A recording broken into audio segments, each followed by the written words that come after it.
রাগের মাথায় আমি আমার সবচেয়ে প্রিয় টিমমেটকে হারিয়ে ফেলেছিলাম। আর জানো সবচেয়ে খারাপ ব্যাপারটা কি ছিল? যাওয়ার আগে সে এমন একটা কথা বলেছিল যেটা আজও আমার মনে আছে। প্রতিটা স্কোয়াডেই একটা না একটা নাম্বার 4 থাকে, যার গেম প্লে খুব একটা ভালো না, সে কোনো প্রো প্লেয়ার না, পাগলের মতো কিলও করতে পারে না, কিন্তু তবুও পুরো স্কোয়াডের প্রাণটা যেন সেই হয়। আমাদের স্কোয়াডেও ঠিক এমনই একজন ছিল।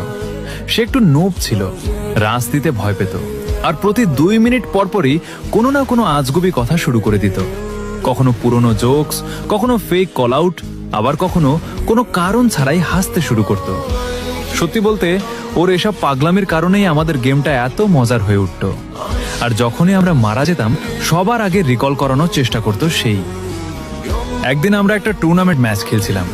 সেদিন ওকে যেন অন্যরকম লাগছিল, জানি না কেন আমাদের থেকে একটু দূরে দূরে থাকছিল।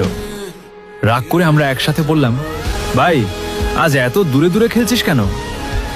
সে শান্তভাবে বলল, আমার ফোনে রাশ ঠিক মতো সামলায় না, তাই সেফ খেলছি। আমরা বললাম,